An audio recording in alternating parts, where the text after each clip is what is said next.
Okay, well, welcome back. I'm going to talk about a little more about my um, evolutionary neural nets as applied to financial systems. And essentially, we looked at the results last time, and we did 12 runs just to see roughly how they would do.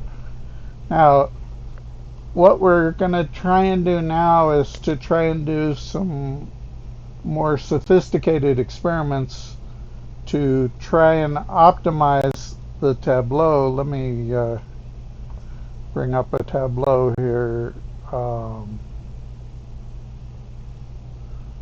Well, here's a tableau. It's not.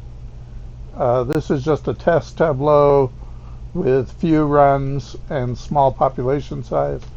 But these are the parameters that you have to set before you do a series of evolutionary runs.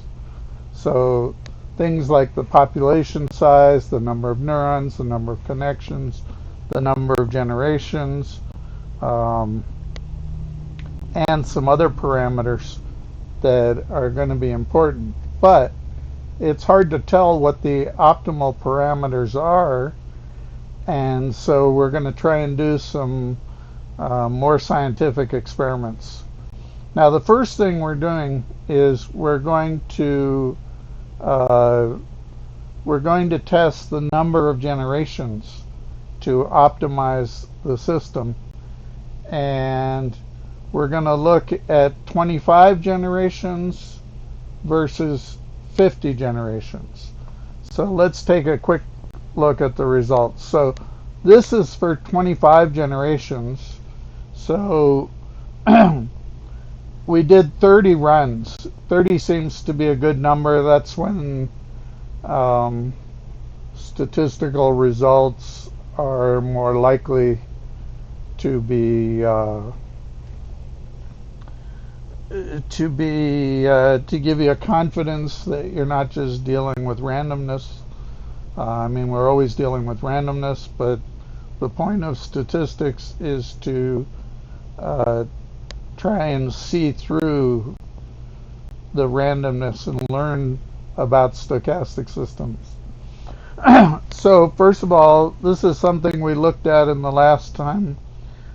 This is the results of training for 30 runs, and that's the blue bars here, and they're sorted by profitability, and the red bars underneath show the results during the testing period. So a couple of them weren't very good, like we see here. Run 23. Well, it's not run 23 because they've been sorted by profitability in the training period, but in other words, we see that some individuals didn't do well and some individuals did do well. And we're trying to understand the relationship between how well the training period goes relative to how well the testing period goes. And this is a scatter chart. And it shows that one of the best testing periods, this individual here, was also one of the lower in terms of training. So this this indicates that there's a tendency towards overfitting. And then over here in the ones that had very high training scores also had one of the worst testing scores, and that would, to me, tend to indicate overfitting. Interesting, this little cluster here, which had relatively good testing scores, and we're kind of in the middle, a little below, around 550 and below, for training scores, and that might be some information that's useful there. In general, looking at these charts is a lot like reading tea leaves. Over here we see that the median for the training scores was 543, and the median for the testing scores was 160. And that's a really good sign because it indicates a 60% return while the models were running against the testing data. The mean was 150, and the standard deviation was 49. And all of this was for runs that only ran for 25 generations. And what the purpose of this experiment is to see if 25 generations is better or worse than 50 generations. So let's go over here to 50 generations. And here's the results for 50 generations. So it's kind of similar. It's interesting to note that the best training scores were higher for 50 generations, and that, of course, is to be expected because you're training it for longer, so there's always sort of a trend upward in training scores. So this was training scores. Notice that there's kind of an upward trend here in the testing scores, but also when you get to very high training scores, you also get some of the worst testing scores, and that clearly, to me, indicates overfitting. Let's look at the scatter chart.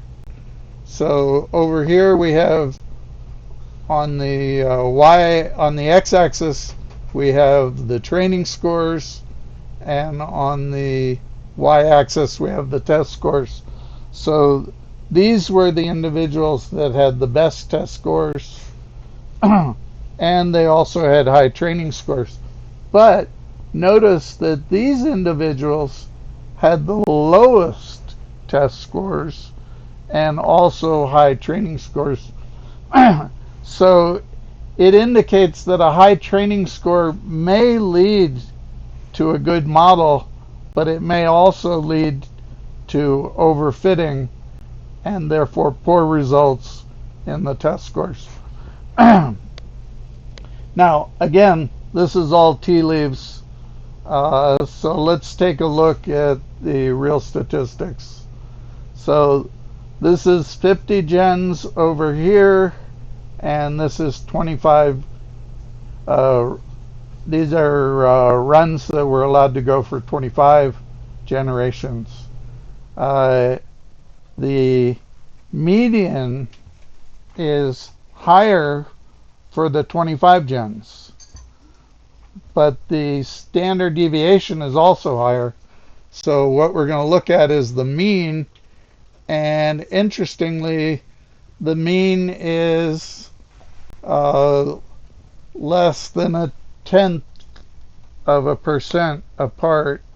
So this 150 means a 50% return, which is pretty fantastic. But it's the same for 25 gens as it is for 50 gens. Now, in the 25 generation runs, out of the 30 runs, 25 were profitable. And in the 50 generation runs, 26 were profitable. Now, I was going to do t-scores and see if there was significant difference, but I'm not going to bother because I can tell that there's not going to be a significant difference between these two means. So you have 150.68 for 50 gens and 150.74 for 25 gens. And with those standard deviations of 49.6 and 40.3, it's not going to turn out to be statistically significant. And so, since these both seem to be roughly doing the same, I'm going to sort of fix my choice of generations at 25. I might do more experiments later to determine if 25 is really the optimal. Very likely that it's not the optimal, but at least it's as good as 50 gens. The advantage of 25 gens is they take half as long to run, so the rest of my experiments are going to go faster.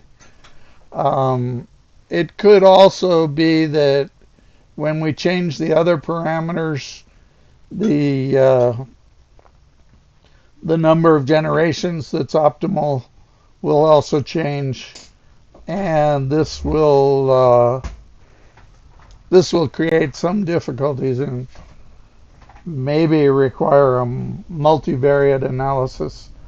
But we're going to just proceed using 25 as the number of generations, since it seems to be about the same as 50 generations. So that's it for the first experiment with the evolutionary neural nets. Oh, by the way, all these experiments will have to be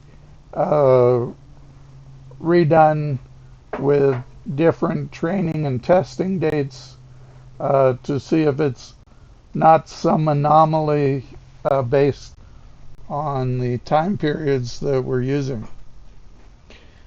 The next thing we're going to play around with is the tournament selection size. Right now, all of these experiments were done with 3 and 1. So what does that mean, that a tournament selection size of 3? See, as this number goes higher,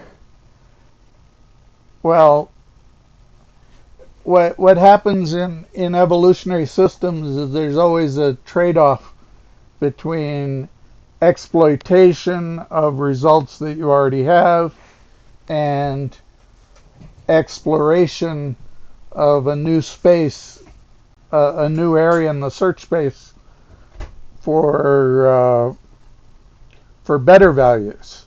So this exploration versus exploitation is what goes on in evolutionary systems.